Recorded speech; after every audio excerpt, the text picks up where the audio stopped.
Voilà, ce que je propose en fait, c'est par rapport au stage, je propose des ateliers qui sont assez courts, d'une demi-journée, juste pour découvrir ce que c'est que le Feng Shui, mais surtout ce qui est intéressant, c'est d'embrayer sur ce que moi j'appelle des formations. Alors pourquoi j'appelle ça des formations? Parce que pour la personne qui va suivre la formation jusqu'au bout, elle peut effectivement devenir à son tour expert Feng Shui et donner des conseils Feng Shui chez les gens, puisque ça se termine par le rendu d'un rapport sur un cas réel. C'est-à-dire que j'amène les élèves chez quelqu'un qui est vraiment en demande d'une expertise, qui a un vrai besoin, qui a parfois une vraie souffrance.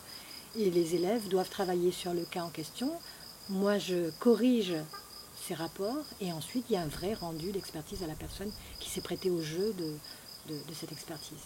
Donc c'est pour ça que j'appelle ça des formations, mais ces formations sont ouvertes à tout un chacun, tous les gens qui souhaitent travailler sur eux, faire ce travail dont j'ai parlé, de mettre en correspondance leur intérieur et leur habitat, peuvent participer à ces stages dans la mesure où ça se déroule sur 3 cycles et qu'à tout moment, ils peuvent choisir d'interrompre leur apprentissage dans le sens où, comme c'est du développement personnel, chacun est libre de s'arrêter et de dire, ben voilà, par rapport à ce que je viens d'apprendre, pour l'instant, j'en ai suffisamment, je vais avancer dans la vie avec ça et je continuerai plus tard un deuxième cycle, voire un troisième cycle.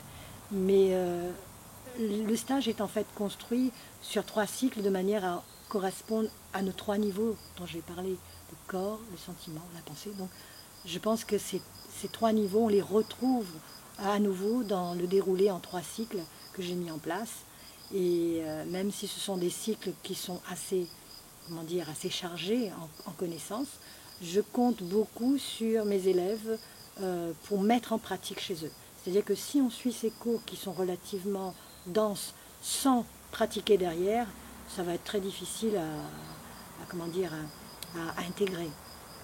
Le but, c'est vraiment d'apprendre quelque chose de théorique au départ et ensuite de passer à la pratique tout de suite quand ils rentrent chez eux. Et c'est cette interaction entre ce que j'apprends et ce que je mets en place et les résultats que j'ai une fois que j'ai mis les choses en place qui est cette interaction qui va faire qu'on va voir l'évolution de chacun et que chacun pourra avancer dans son parcours de vie. Et c'est ça qui est intéressant en fait à faire quand on fait une formation Feng Shui.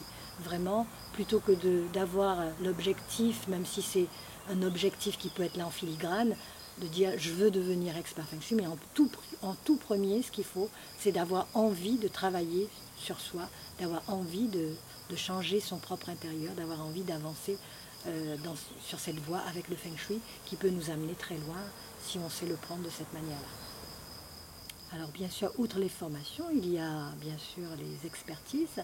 Alors une expertise, c'est comment dire, c'est vraiment un diagnostic global de la maison, aussi bien dans sa partie Feng Shui que sa partie géobiologie, puisque je ne dissocie pas les deux. Et dans cette approche, la personne va avoir une connaissance globale de son habitat en très peu de temps. C'est-à-dire que même si je rends un rapport d'une vingtaine de pages à la personne, c'est vraiment une connaissance qu'elle va acquérir d'un seul coup. Alors qu'avec la formation, c'est quelque chose de plus progressif, puisque ça va durer sur un an et demi parfois. C'est beaucoup plus progressif. Alors que l'expertise, la personne, elle va acquérir d'un seul coup une somme énorme de connaissances et qu'elle devra elle-même, au fur et à mesure des mois qui vont passer, comment dire, apprivoiser, essayer de mettre en place, et surtout en se retrouvant plus ou moins toute seule. Donc c'est intéressant pour des personnes qui ont des problématiques très ponctuelles, enfin qui sont bloquantes et qui ont besoin d'une expertise tout de suite pour débloquer une situation qui est peut-être parfois critique. Et voilà. Ça, ce que je dis souvent, c'est que même pour quelqu'un qui a fait une expertise, ça ne l'empêche pas de venir suivre une formation après.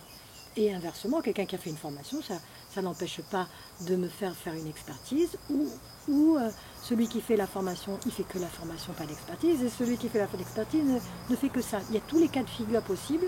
Le tout, c'est que chacun puisse se reconnaître dans l'approche qui est proposée. Donc c'est très important. Je dis toujours aux gens, prenez le temps avant de vous décider. On s'appelle, on discute, on voit quelle est la meilleure approche, celle qui va être le plus efficace au moment où cela se présente, de manière à ce que la personne ait vraiment un vrai outil qui l'aide à se développer et à avancer dans la vie. Moi, je le vois plutôt comme ça, parce que même quand je rends une expertise, je vais être dans l'explication de ce qui se passe, dans la prise de conscience de ce qui est, avant de proposer des recettes et des remèdes, comme on dit, pour, comment dire, pour changer ce qui est là et ce qui ne va pas. Donc dans tous les cas, j'aborde les choses vraiment de manière à ce qu'il y ait une prise de conscience de ce qui a été mis en place avant de proposer comment dire, de changer les choses et de mettre autre chose à la place. Voilà.